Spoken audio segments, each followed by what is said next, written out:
Hey guys, and welcome to another First Impressions video, the video game series in which we look at a recently released game and I give you my first thoughts and impressions on it.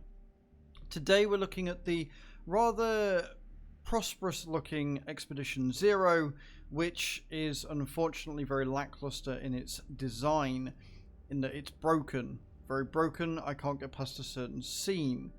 However, we can still look at the options and I can still give you my first thoughts and impressions on what I have experienced so far, although it is very, very limited in that design. So, without further ado, let's jump straight into the settings. Alright, the settings then. Now, interestingly, the font that they've used for most of the text throughout the game is very different to the font that they've used for the splash screen, for the name of the game. It's a bit weird. I honestly think it would have actually been better if they stuck with the original font, but that's just me.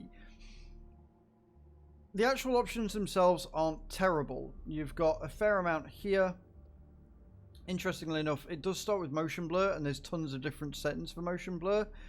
I instantly turned it off. You've got your resolution, your windowed mode, VSync on or off, FPS, AA, view distance, textures, all that good stuff. It's all there. It's pretty in-depth, and I would expect it to be from a game like this. This game is rather large. It's about 17 gigs in size.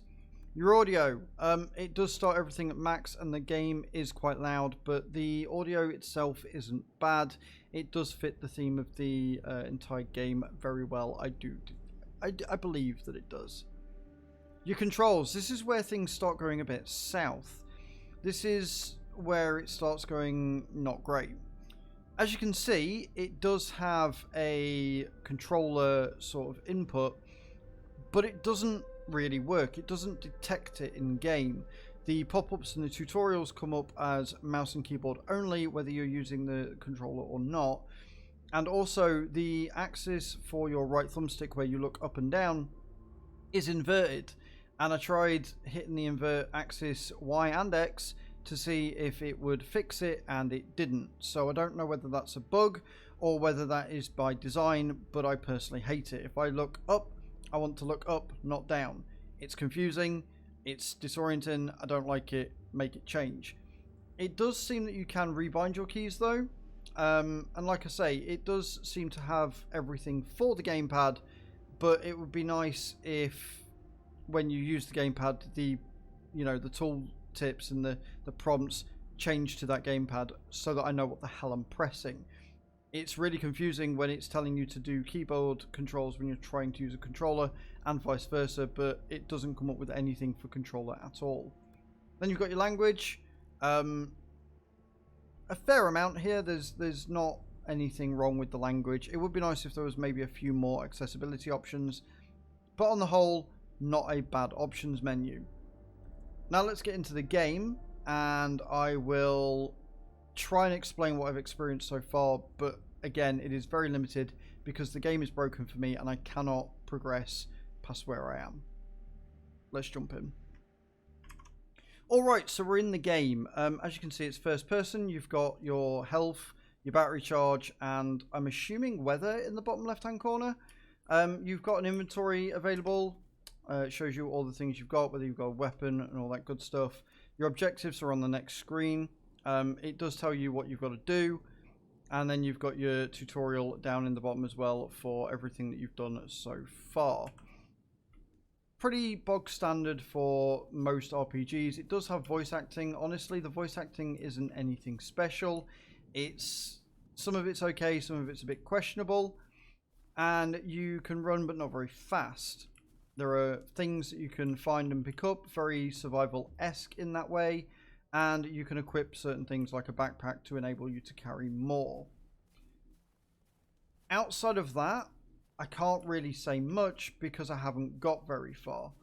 What I can say is it looks pretty good. The graphics aren't terrible at all. There's some nice snow effects here and stuff, and it looks like you get areas opposed to one big sprawling area, right? So you go up here, which is the problem that I'm having, in that you interact with the map and you are supposed to travel to the wall, and that will give you a new area that you can explore and different objects to do and stuff like that.